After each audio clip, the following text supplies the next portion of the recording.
What's up, guys, and welcome to a very special bonus live Q&A. I am your host, George Campbell, joined by the wonderful Jade Warshaw. Jade, this is going to be cool. I feel like this is a high five moment. This is so rad. We are post Ramsey show. Thank you all for joining us from around the world. We got some folks internationally, Venezuela, Vietnam. Around the world, people are ready to budget, Jade. That's right. And here's what we're here to do.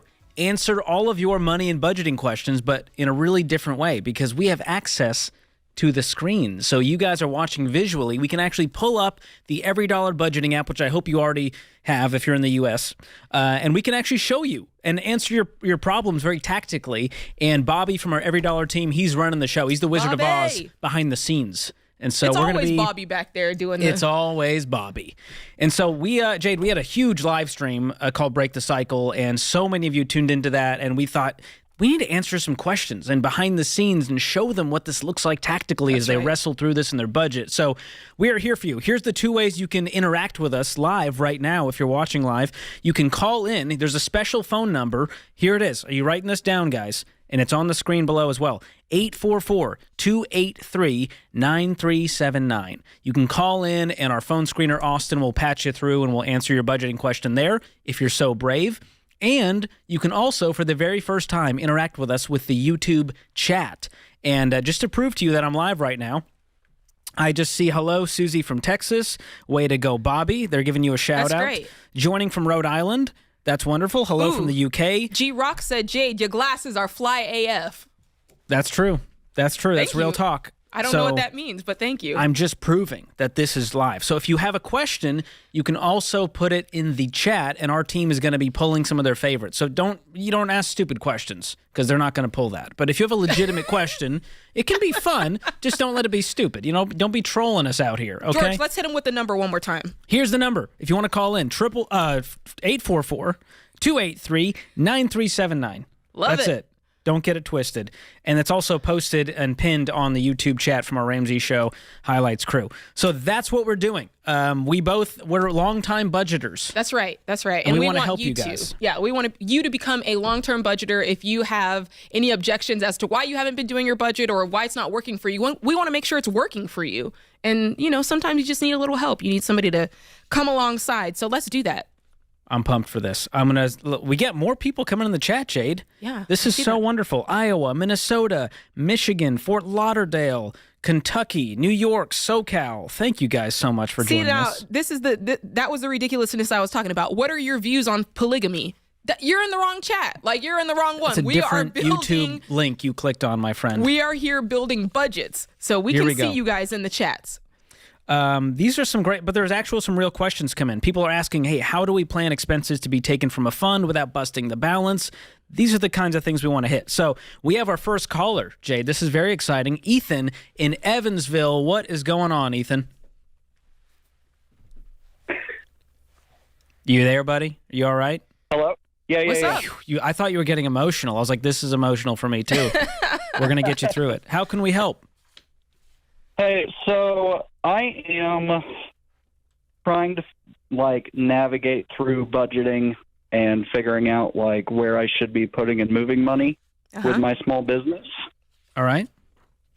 I came from a family who didn't even have a bank account growing up. Wow.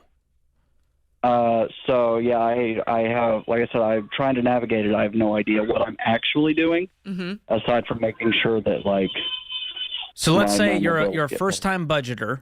Would it be helpful for us to walk you through this visually? That would definitely help. Okay. Let's do it. And let's start with your personal budget, and then we'll get into how to do this for business. Okay. Does that work? Do you have a personal budget right now? Not so much a budget as just an idea of what I have to keep paid.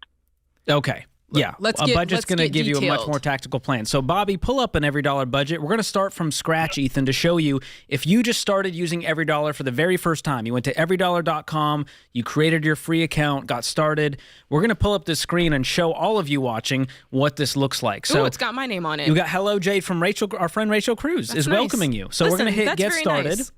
Get started. I already feel like we're making progress here. This is great. So every dollar is going to show you and ask you, hey, what's important to you right now? Are you trying to pay off debt? Are you trying to travel, save for a home? So we're going to say we're paying off some debt. We want to stop living paycheck to paycheck.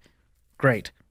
Perfect. All right. So next, it's going to go into lifestyle. Tell us a little bit more about you. Do you rent? Do you have a mortgage? Do you have a car? Do you have kids? Are you married? This is going to help us understand who we're budgeting for. So we're going to just answer these questions, Ethan. We're going to make the answers up right now. So next up, we're getting connected to our bank. Now, if you don't have Every Dollar Premium, you're not going to have the bank connectivity. So I encourage you guys to check that out. But we're going to say skip for now. We're going to stick to the free account. And now it's time to enter our paycheck. So Jade, income minus expenses equals zero. That's why we call this a zero-based budget, and that's the method that Every Dollar works on. That's right. Ethan, how much do you make with each paycheck? So my small business is the only income I have, and it ranges from like $6,000 to $10,000 a month. Amazing. Depending on my clientele. How often do you take your paychecks? Is it just one chunk, or do you take a couple of different payrolls throughout the month?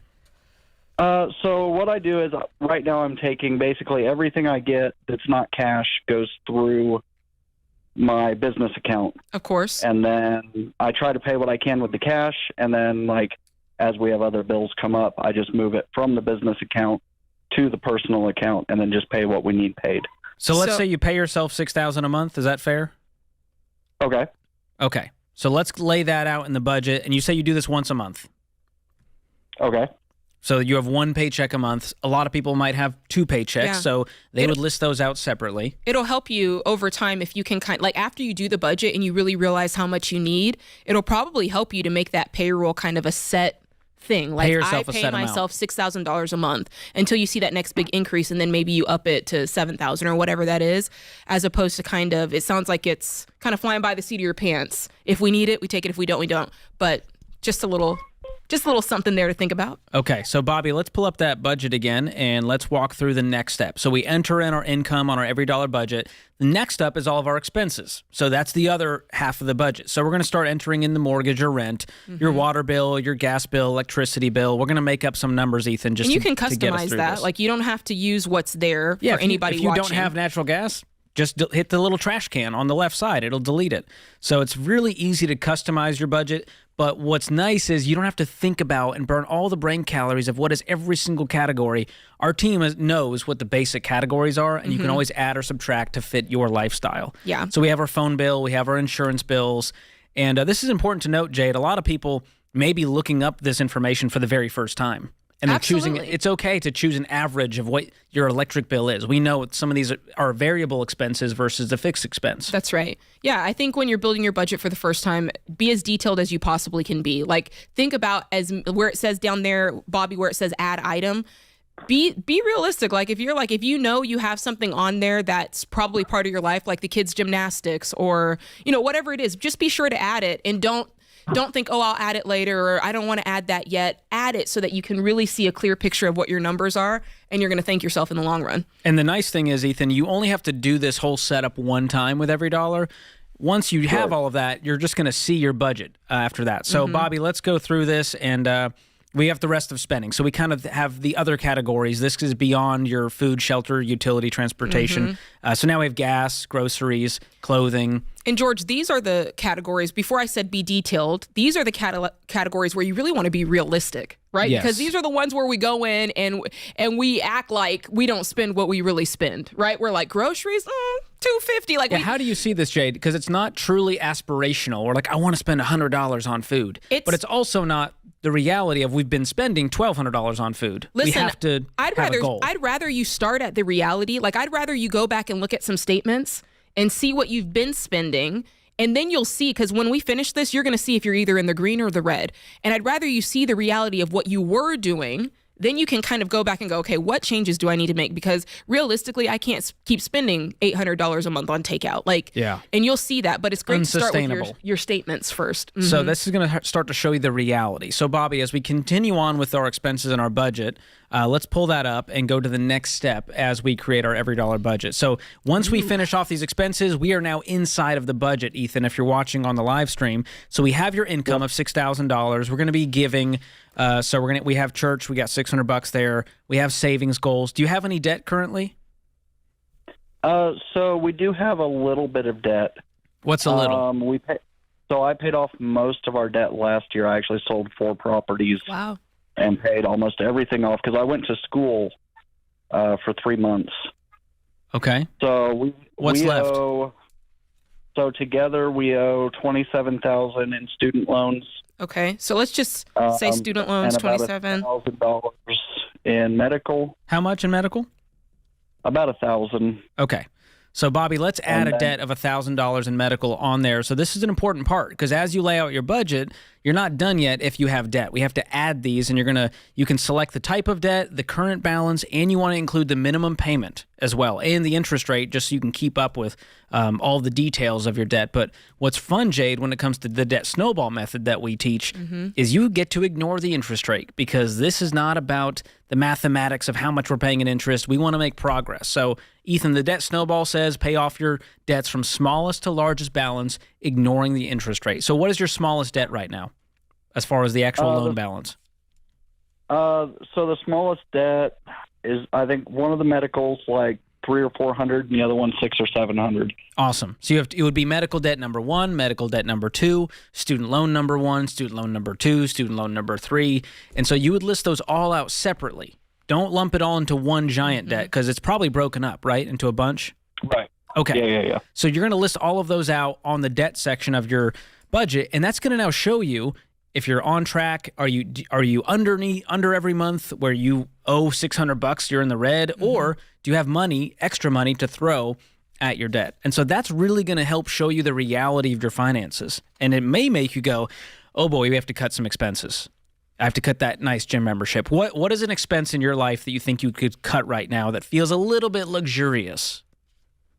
So the only thing that we have right now outside of just our regular stuff is we do have our TV subscriptions. We pay right around $100 a month. Is that for like a YouTube TV or like one thing? So that's split up between, we've got Netflix, I think the Philo, and then the Disney for the kids. Okay. Disney is not negotiable. That one's you gotta, I understand. Listen, Keep the kids 100%. occupied at all costs, my friend. So Exactly. what I would do if I was you, Ethan, as I set up my every dollar budget, go set up yours, and as you go through it, sit down with your spouse and do a budget audit and go, hey, could we do better on this? Are we overpaying for insurance? We're going to shop it with our friends at Xander. Hey, are we overpaying for can we cut this subscription for 6 months as we tackle this debt? Because the truth is you guys make great money. There's no reason for you to be in debt. True that. Right. Don't you agree? Well, so the great money has really only been in the last 6 months. Okay. So I do hoof care for horses. I'm a farrier. Wow. So building my business over the last 2 years, when I first started, I was actually working 4 jobs to make sure I didn't go back to a real job. Okay. And now it's finally getting to the point we're making money, we're getting ahead. I just want to make sure I'm doing the right things with the money to stay ahead. That's good. Well, I hope that helps you to create that first budget, Ethan. Again, that budget audit's really going to help. Obviously, we don't have all of your numbers to lay out here, but I hope that showed you exactly what it's going to look like as you get through the experience of creating your first every dollar budget. And remember, income minus expenses equals 0. That means we've given every single dollar of that $6,000 or $10,000 coming in a job to do. And right now, your one job is to pay off debt. And that means we're bringing our savings down to 1,000 with baby step 1. Then we're going to tackle all of our consumer debt with baby step 2. And then we're going to get a fully funded emergency fund. And that might mean, hey, we're going to pause investing to get some money back in our budget every month. Or we're going to sell that thing laying around to get some more margin. And so we're looking at the every dollar budget right now. Let me walk you through. Jade, walk them through visually what they see, where things are kind of laid out on this. Yeah, so obviously right in front, you've got where you can enter your incomes in. And by the way, you can enter as many incomes as you want. It doesn't have to be 1 check or 2 checks. You can add as many incomes. So if you know you have a side 4, hustle. Because I get 2 checks a month. My wife works here. She gets 2 checks a month. So we Yeah. have 4 things listed and then miscellaneous income. I make about $20 a month from my music streaming, Jade. Yeah. Okay. Add that to the budget, George. Add that $20. That's I some like coffee it. money right there. And here's what I like. I want to show them, Bobby, when you add your paycheck, you can also say when you get paid. And that's helpful. So very helpful. You want to add that in there because we're going to use that later on when you start planning out your paychecks. So see where he's clicking over there to the left? There's a paycheck planning feature there that you can actually go through and plan out when you get paid and then decide when you're going to spend your money, because so many times people build their budget and then they get frustrated because they're like, Jade, I still feel like I don't have any money. Like I go to do things at the grocery store and I don't have the money there. And I'm like, are you planning when to spend your money? So paycheck planning, if you look over there on the left, there's some really cool features there, and paycheck planning is one of them. It's part of the premium version of Every Dollar. So don't sleep on that. Actually, George, I feel like we should take another question. Let's and then do I'll, it. and then Okay. we'll So keep showing them throughout the let's budget. take one from the chat. Remember, if you guys want to be interacting with us, you can leave your question in the YouTube chat and we'll get to them there. You can also call in with your question at 844-283-9379. What is our first question, Jade? It says, I'm starting off fresh budgeting with no real historical data tracked. How much should a family of 6 budget for food? Ooh, I love this. Interesting. I wish I could just be like $483. Okay, you know. I know. Listen, there's the right response is what you can afford and what makes sense with your budget. And don't get me wrong, there are some statistics out there. Like I think the last one I looked at was for a family of 4, a realistic range was somewhere between $800 and $1,200, and that's kind of like median. Like I'm not shopping at Aldi and Walmart every day, but I'm also not shopping at Whole Foods, right? It's like right there in the middle. And so you can kind of base it off that. But I think the most important thing is to look at your budget. And you said, I have no real historical data tracked, but you can go back and look at your transactions. Like you can go back and pull up your bank statements for the month of December and go. I mean, this requires work, but you're going to go through and write down and add up all the times you went to Walmart or Whole Foods or Publix or Hy-Vee, wherever it is that you shop. And then you're going to go, oh my gosh, in December, we spent $1,600 on food, or we spent $900 on food. And that's a good place to start. And then, like I said, go ahead and do the rest of the budget. And you're going to see, Bobby, if you pull the budget up right quick, I want to show her how we can see whether our budget is in the green or if our budget's in the red, because this is really important when you build that first budget to see, okay, what changes do I need to make? Because here's the thing, Christopher, if you put it into your budget that you're spending $1,200 on food and you're in the green and you're still doing all the things that you need to do, if you don't have any debt, if you're still and you're still able to save, or let's say you've already done baby steps 2 and 3 and you're investing 15% and you're doing that, then what you're spending is reasonable and it's fine as long as you're doing the things that you need to do within the baby steps. Yeah, your location matters, the age of your kids matters, the food you have access to matters, but the key is we want to keep this limited, especially if we're broke right now. We're on those baby steps 1 through 3. We're trying to get the emergency fund, get rid of debt. We need to limit all of this. So that's an important call out there. And as you get out of debt and you're in baby step 4, you can up that. You can start eating out again and enjoying life. Now, you got a lot of kids, so that's going to put a damper on your ability to eat out. It's about $400 every time you leave the house. Listen, and so budgeting by percentage is not what I would aim to do. You can't just go, well, everyone should just do 10% towards food. That's right. It doesn't make sense because some people make $400,000, some people make $40,000. That's right. Yeah. So that's a good question, though. You can afford what you can afford, and you know what baby step you're on. If you're paying off debt, cut it back. If you're trying to save for a house, cut it back. And if you really want to get nerdy, you can go to the USDA's website and look up their food plans. They have like the thrifty food plan, and for this size family and age. The USDA website. But, they also recommended that we all just fill up on milk and carbs. That's what I'm on saying. The food pyramid. So what do they know? All right, next question. Should we take one more from the chat? Yeah, let's do it. Okay, here's one from Tree. Can I increase my monthly budget spending if I just got an increase in pay at work? Ooh, I love this. No debt except my house. Listen, I love this question. It is a fun problem to have because I think the buzzword here that we're looking for is lifestyle creep. Everybody's like, I don't want to be a victim of lifestyle creep. And the way I think of it is if your income goes up, and you are practicing, I call them 5 pillars of personal finance. If you are budgeting, if you are out of debt or getting out of debt, if you are carrying the right insurances, if you have saved up for, retirement and you've got your emergency fund saved and you're practicing generosity and you're doing those things and you've done those things and it's like, listen, I've got extra money. That is your green light to say, I can start doing a little bit more. Like I'm a fiscally responsible adult and I'm doing financial responsible things. So if you want to add certain bump it up a little bit, be my guest. Because I'm like, you're taking care of your retirement. You're taking care of your savings. You've done those responsible acts. And so I think that's the fun part of everything that we teach is you do get to live and give like no one else at some point. So love that. All right, let's go to the phones. We've got Katie waiting in New York. Katie, what's happening? Hi. How are you guys? We're doing great. This is very exciting for us. I got a question. I just became a new mother in November, and one of my goals is to definitely pay down my credit card debt so that my child care is not a burden when I return back to work, because my employers allowed me to work from home for the first year. So Cool. that's nice. my goal is that I get paid weekly, and I usually set my budget up on a weekly basis versus monthly. But what is a better benefit to pay down the credit card? Is to do a large payment lump sum monthly or do a weekly and just tackle it that way? Well, again, your budget is going to inform what you can do. So let's have Bobby pull up the budget and let's plug in your number and just so you can see what it would look like. And at the end of the day, you do want a monthly landscape of what your month looks like, because if you are only planning a week at a time and you say, all right, I've got, I got paid on this first week and, I paid, I don't know, for gas and I bought groceries, but you didn't do much else. And you're thinking you have extra money. And so you make this giant payment. And then the next week comes and you're like, oh yeah, I forgot I also have to do this, this, and this. That big bill falls on the 22nd every month, and I didn't think about it. So Yeah. what is your weekly income? Is it stable and static? Yes, it's very stable. Okay. I get a net of $650 a week. Great. So let's add $650 a week, Bobby, and do paycheck 1, 2, 3, 4. Does that work for you, Katie? Mm-hmm.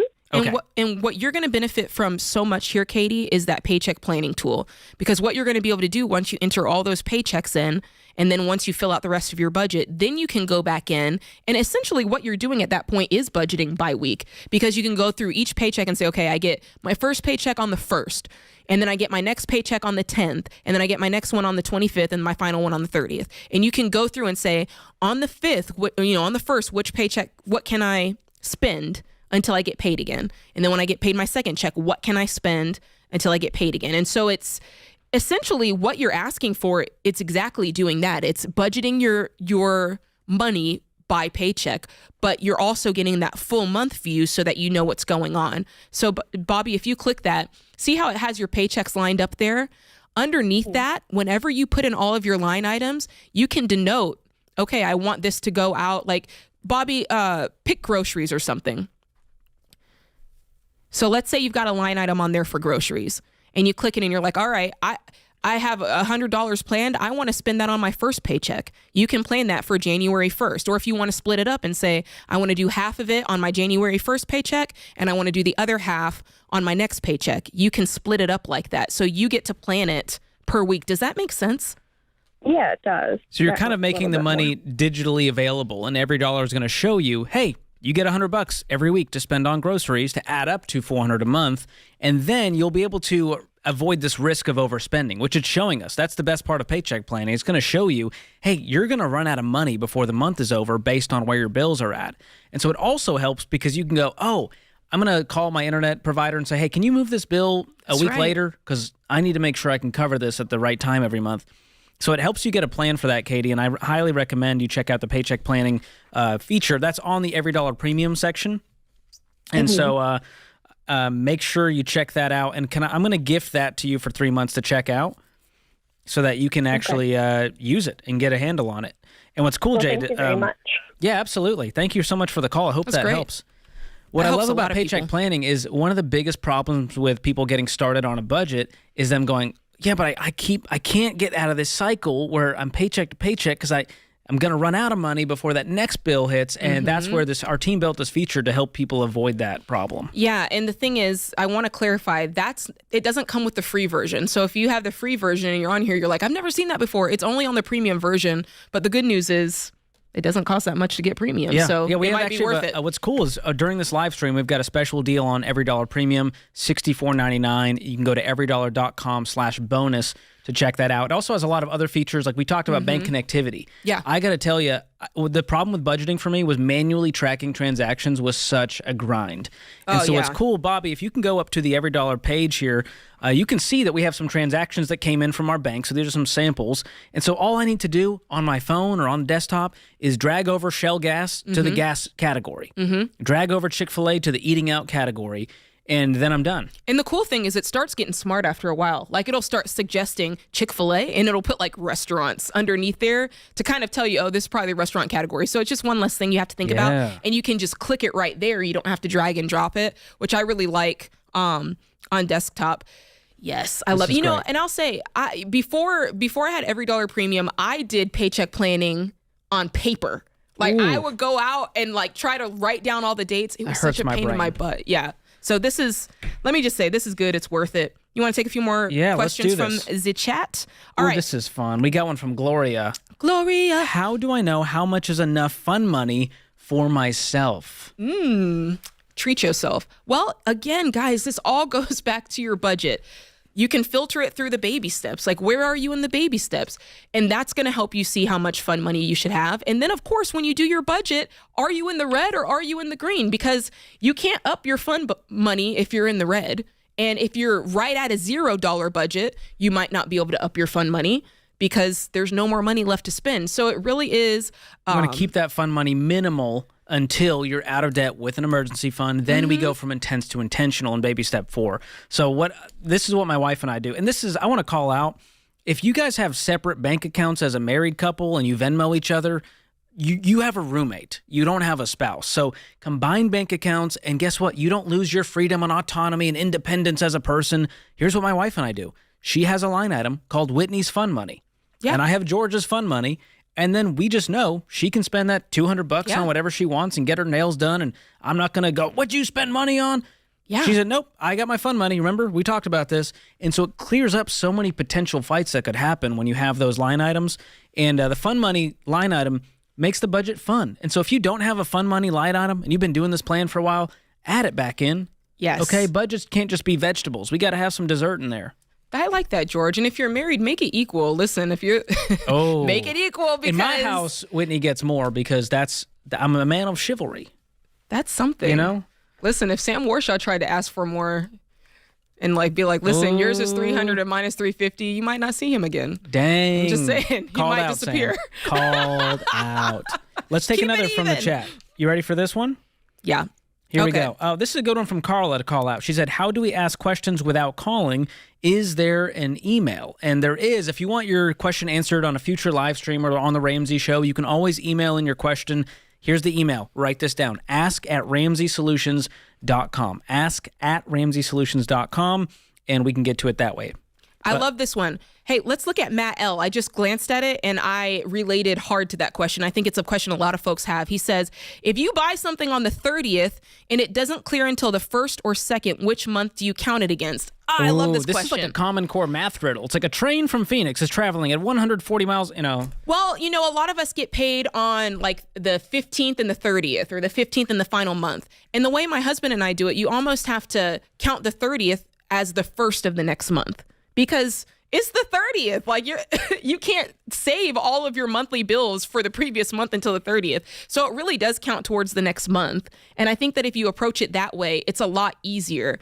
And for some people, it takes a moment to kind of get on that rhythm because most of us, we're behind, right? We're just like fighting to stay alive. So it's hard to do that.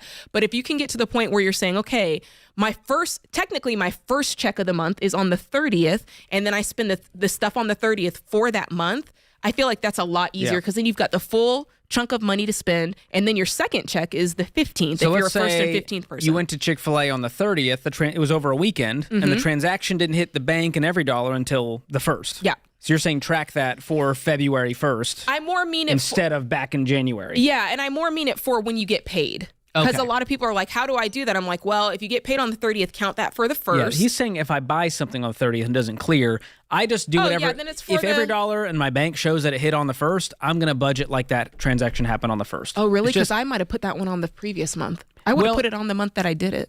Yeah, I mean, you're technically spending. But on it hurts my brain. I just go, when does it say? It says February 1st. I'm going to use it in February 1st. That's true. And so My budget, we talk about this, Jade, that a budget should be a little bit flexible. And a lot of people don't do a budget because if they think I didn't get it perfectly right, I got to give up. And I will call out, if you're just getting started with a budget, it takes 90 days to get this thing dialed in. The first month, you're just trying to figure out where all your crap is and what all the statements are and what expenses are. The second month, you're like, okay, like all this stuff is in there. Yeah. We were outside of the bounds on a few categories. By the third month, you're getting excited because you feel the progress and you have the margin and you're paying attention and it gives you some confidence in the money plan. But I will say, listen, if your budget is tight, like if you're like, don't have that kind of margin, it might work for you to keep it kind of rigid because, when you're right up against it, sometimes a $15 thing can really throw you off. And a good call out because every dollar is a digital app, but if you're doing the envelope system, you can cash that out and actually get cold hard cash for groceries. And then you go, all right, I'm going to take that out, the $300 I withdrew. I'm going to track that against my food category in every dollar. And now when that food money runs out and that cash, you're out. You got to figure something out, move a different category around. And so I like that plan if you're just getting started and you're broke. Like the cash envelope system really works. Agree. All right, let's see what we have here. Rebecca says, every dollar lets you plan how much you plan to have in a sinking fund. But if you know that you are going to be using money from a sinking fund, like a birthday, how do you indicate that? Ooh. I like this question. So let's see what it looks like, Bobby. You know that you're going to be using money from a sinking fund. How do you indicate that? So okay. Bobby's going to show us for anybody who's not Let's seen a say sinking fund. Birthday gift. So we're adding it in there. Right now, it just looks like a normal line item, but he's going to go over here to the right. So if you click inside of that on the right side, you'll see the word fund. You'll hit that, and that's going to help you. You say, make this a fund. That's what you want to hit, the nice blue button there. And so you're going to hit the original balance. Let's say you start at zero, Jade. You got $0 in this fund, and our target amount is $1,200 for the year. Okay. For birthday gifts.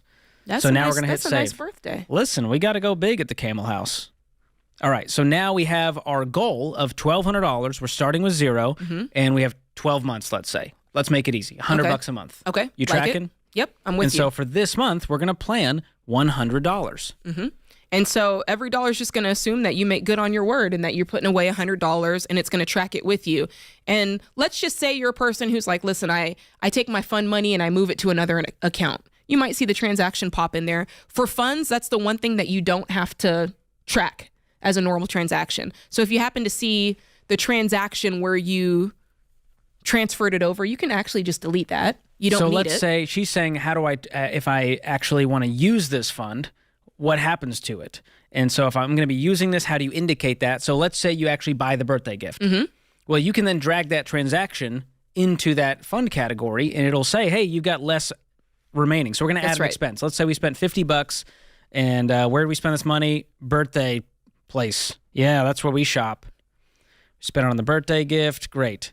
And then you can choose what category it comes out of. So we're going to drag that expense over to birthday gift.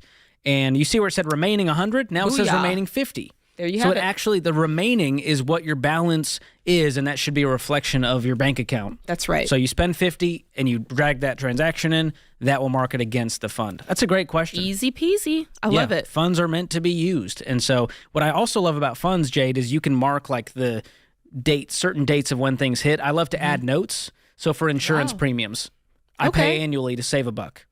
That's what I like to do. Good job, George. I get a discount if I pay in full for, auto and all that. Yeah. So I'll mark on my fund the exact date. Hey, it comes out on February 21st every single year. And so I know when I'm looking at my budget, that money's about to come out. And I can drag that transaction against my fund.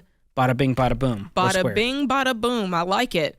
Should we take a call? Should we do it? Take a call. All right. Let's go to Bailey in Knoxville. Bailey, how are you doing? I'm doing good. How are you? Good. How can we help? So my question is, how do you recommend keeping money in different, funds for my budget, such as emergency fund or car maintenance? Do I keep it in separate accounts, or how would I do that? Yeah. Okay. So let's cover emergency fund because that's a different kind of fund. Do you have that already funded, or are you working on it? Working on it. Okay. So how much do you want to save up in that emergency fund? 25 to 30,000. All right. And then car maintenance, how much per year are you wanting to save? We'll say 3,000. Okay. So, Bobby, pull up that every dollar budget. We were just looking at funds, and let's switch it up here, and let's add one for Bailey's emergency fund under savings, because that's a savings goal. So we have emergency fund there, Bailey, and we're going to click into it, and we're going to add some fund details here. So how much do you have right now in that emergency fund? Anything? I'm around 2,500. Great. Okay, so original balance is 2,500. The target amount is 25,000. And how much are you able to put away into that emergency fund every month right now? Every month around 300. Great. So under the plan section, right next to emergency fund, we're going to put 300. And that's it. And so that's going to allow us to track that. You'll see remaining. Let's say you actually allocated that 300. And so on the tactical side, this money may get transferred over to maybe a high yield savings account that you have. Which I would do, by the way. And so if that's the case, if you transfer that money, Bailey, it's going to create a transaction in every dollar, right? It's going to come in as plus, minus 300 from your checking account, plus 300 from your savings account. And so you can just delete those transactions like Jade was talking about, because nothing really happened. You just moved some money around. The balance never really changed. It just sort of got your eyes off of it in your checking account. So that's one way to keep it separate. And if you wanted to, so instead of birthday gift, Bobby, let's make that a car maintenance fund. And you said you wanted to save $3,000. Do you have any money put away for that already? Yes. How much? Around 1,500. Okay, so under fund details, in the balance, we're going to add 1,500. Your target amount is 3,000. And how much are you putting away every month for that? Or would you want to put away? $50. Great. So we're going to put $50 there. Yeah. And that's it. And so if you wanted to move that, you could have that in a separate savings account, even a separate high-yield savings account. Some people have it in savings connected to checking. There's a lot of different ways to do it. I always like keeping savings very separate from checking, just so it doesn't get confusing, and so that when you look at your bank account, it's kind of a reflection of your budget. Yes. And you're not like, wow, I have all this extra money. I love a high yield savings account, and I love Ally because we don't sponsor them or they don't sponsor us, but I use Ally Bank and I love it because you can separate it into buckets. So let's say you have, $30,000 or $20,000 in your account. It shows you clearly separated which is your emergency fund, which is your car fund, and which is your, vacation fund, which is very helpful in my opinion. Does that help you out, Bailey? Yes, definitely. Awesome. Thanks so much for the call, man. Good stuff. Love it. Awesome. And by the way, funds it's a really easy tool to use in every dollar, whatever version you're using. And it's one of the best because that's delayed gratification and discipline, just learning how to save up for something over time. Whether it's a car upgrade, you're doing everything with cash. And that's a very different muscle to flex. And so funds helps you stay on track for that.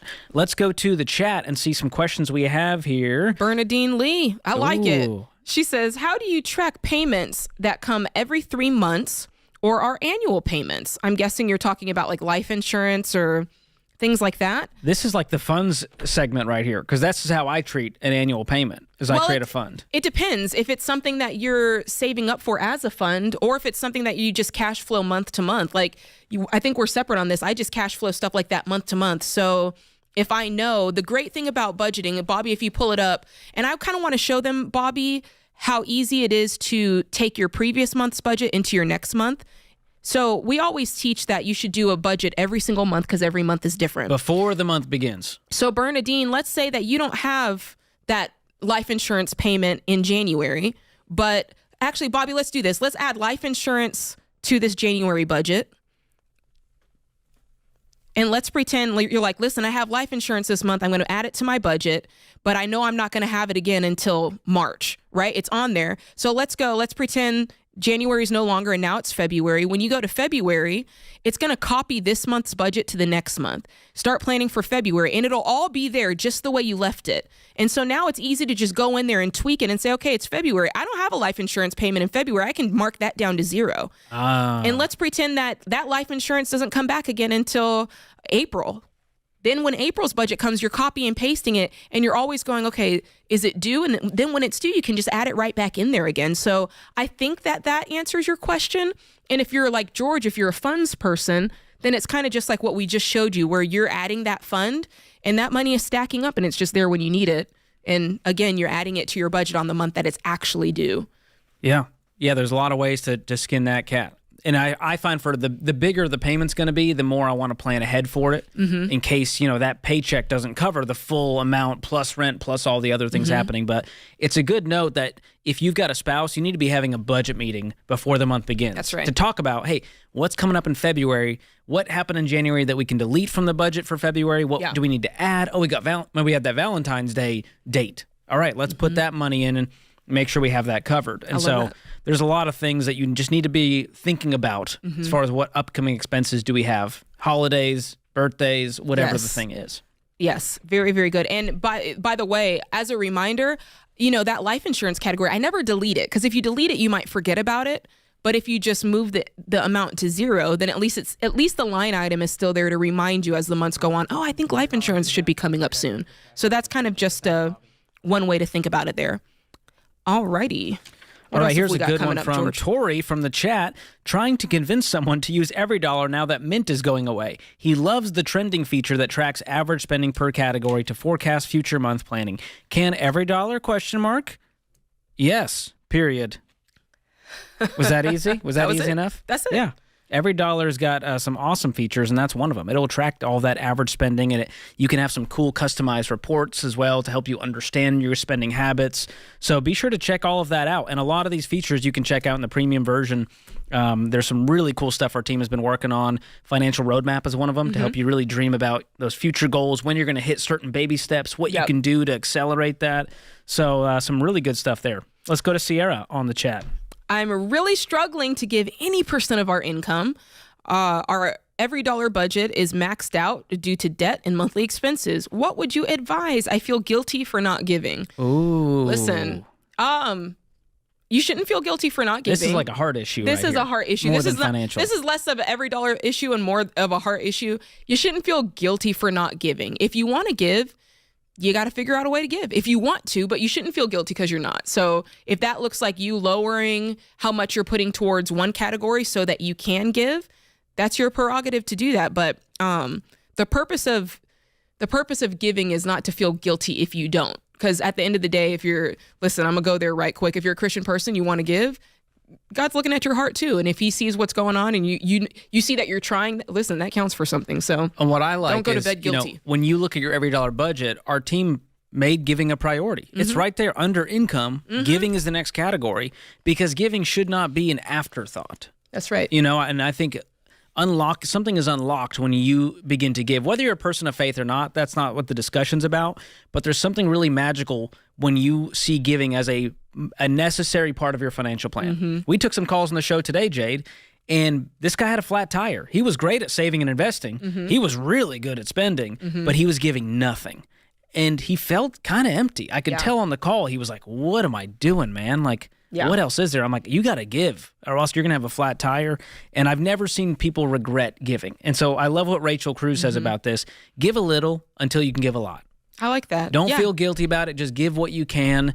And remember, it's an issue of the heart rather than a financial amount. That's right. If you give $1, that's good. But I wouldn't feel guilty if you're feeding your kids at night and you're not giving 10%. You know what I'm saying? Absolutely. Like, don't beat yourself up in that way. Take care of your family first. All right. Austin is in New York on the phones. What's going on, Austin? How's it going? Good. How are you? Good. So I got a little bit of a unique situation. My fiance and I, we are musicians, content creators, and streamers. Yay. Love it. Thank you. And over the past 2.5 months, things have picked up very considerably to the point where we're making considerable money, especially for the situation that we're in terms of being, content creators and stuff. We have a mortgage. We've got $275,000 left to pay for the mortgage. We do have some considerable credit card debt. How much? About $50,000. Okay. We've got $16,000 in car payments, and our monthly bills are about $6,000. Right now in the bank, we've got $36,000. And so I guess the question that we have is, we're at a point where We are making more considerable money, but it's inconsistent. It's hard to tell what we're going to make this year because it's only been the past, 2.5 months that it's jumped up considerably. I mean, at our lowest, we were probably making from this $3,000. Last month, we made about $22,000. Wow. And so far this month, we've made about $16,000. Now, do you have months where you can't? Do you ever have months where you can't make your bills? I mean, there's been months prior that we have gone through that situation, but we've had money in our bank account to be able to, pay for our monthly bills. Exactly. So, right now, basically of that $50,000 in credit card debt, this is the biggest situation really. There are a lot of that is, very high interest, 29% interest because they were 0% interest. Right. Start off with, we are in the process of taking out a HELOC. No. Can you stop that process? I mean, it hasn't been done Don't yet. do it. But Austin, the answer to your problems is not more debt. You tried that with the credit cards. What you need to do is cut up the cards and get on a budget. And here's how you're going to budget. Let me walk you through this. For anyone with a regular income out there, which is a lot of people, contractors, freelancers, commission-based jobs. I mean, Jade and I are basically commission. And so this is us. We got to know what the bills are coming up this month. And, what's a bad month for you guys going forward? Do you think it's $6,000? Would that be a bad month? it's probably $3,000. Okay, so you're going to budget based on the lowest estimate of what you normally make. You can always adjust it later in your every dollar budget if you make more. So then, if you're a regular income, you're creating a prioritized spending plan of what gets paid first. And so this is going to be your four walls: food, utility, shelter, transportation. If nothing else gets paid, you got those covered, okay? Yeah. Beyond that, we need to cover the next important bills, probably things like insurance premiums, right? And the key is we don't want to go further into debt. We don't want to dip into the emergency fund just because we have a low income month. So if you have a great month, put some money aside. This is kind of the peaks and valleys fund, if you will. So if you make $22,000 in a month, let's put away a bunch of money for the leaner months so that we know we're going to be covered. So if you had a no income month, temporary layoff, an injury, a short gap in between gigs or something like that, you're going to be okay. Or if the invoice didn't come through from the client. And so that's the key with your irregular income, folks. You got to focus on your needs and priorities first. You want to have no interruption of income, and you want to stick to the plan. And the peaks and valleys method will help you. Okay. But please do not do this, HELOC. Can you promise me and everyone watching on this live stream that you're not going to do this? I will. I just have a quick question about it. Okay. So I guess, the primary thinking was, right now I'm paying, minimum monthly payments on a lot of my credit cards. And, I'm paying $200 and, the interest on one credit card is $180. Okay. I've got about $2,000 in monthly bills just from credit cards. So my thinking was to get rid of 30% interest on so much of this debt to, a much lower percentage that would then A, make my monthly bills less, and then B, allow me to have more, a $36,000 of monthly of having money in the bank that might be, 6 months of cushion might now be 9 months worth of cushion because there's just less. But dude, you just told me you guys are have. making $22,000 a month on a good month. You could knock this out in a few quick months. My worry is that it hasn't been consistent enough to even know. It's only been 2 months that we've done that. We've never even made anything close. Yeah, but when you're making $36,000 or when you're making $22,000, a lot can happen in 2 quick months. And you're going to when be you only have busting your $50,000 butt. of debt. Because you got $36,000 sitting in that account right now. You said your bills are $6,000.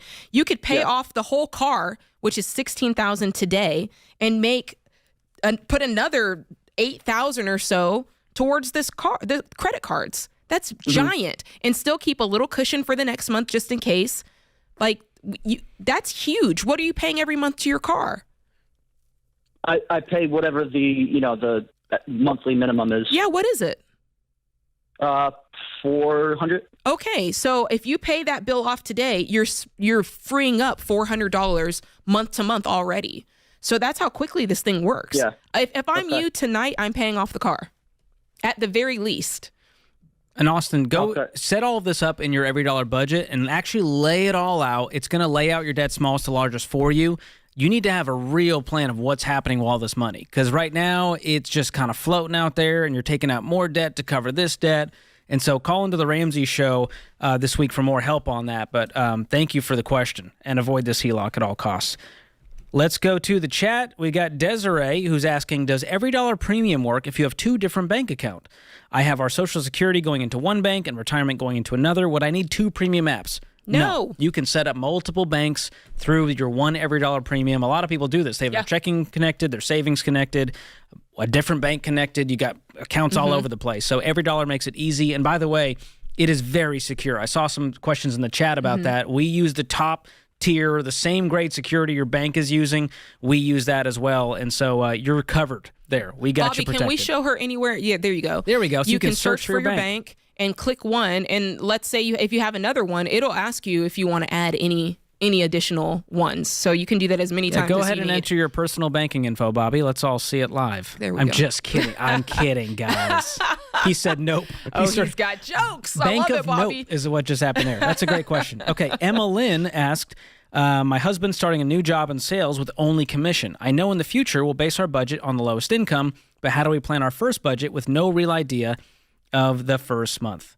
Well, so good. you got to cover the bills for the first month, so either have a buffer that can cover those bills and checking, or y'all got to be busting your butt and hope we get some money in the door. Yeah. But And this is a really good conversation on those four walls again, of making sure that no matter what he brings in, you guys have already decided your top priorities are making sure rent's covered, making sure you have food, transportation, and keeping the lights and the utilities on. And if you can just focus on that this first time going around, then you'll start to see, what the regular is and what the norm is, and build that into your budget. let's do a speed round, Jade. We have a few more minutes. This live stream, we told people it's going to be about an hour. I want to value their time and respect it. So Joshua in the chat said, what do I do with extra money that's left over from my budget at the end of the month? That's a great problem to have. Listen, I'll tell you what I do. If there might be a right or wrong answer, but let me tell you what I do. So Jade's like, free money. Let's get our nails done. Well, Bobby, pull up the budget. Let's say that we're at an every dollar. Let's say we've created an every dollar budget for the month. So right now, income minus expenses equals zero. Yeah. It's a perfect budget. But let's say that we were under on a certain category, Bobby, and we have some money left over. Where do we want to do that? Usually it's going to be like groceries, maybe a few bills that were lower. And I mean, this is the perfect time because it's actually the 30th. So that's true. Let's say what I would do is I'd add all that money up, and then I just add it to my next budget as extra money. Yeah. That's what I do. Is that what you do, George? Yeah, well, when there's a transaction, let's say I dragged in all my transactions already, and we came in under on eating out, for example.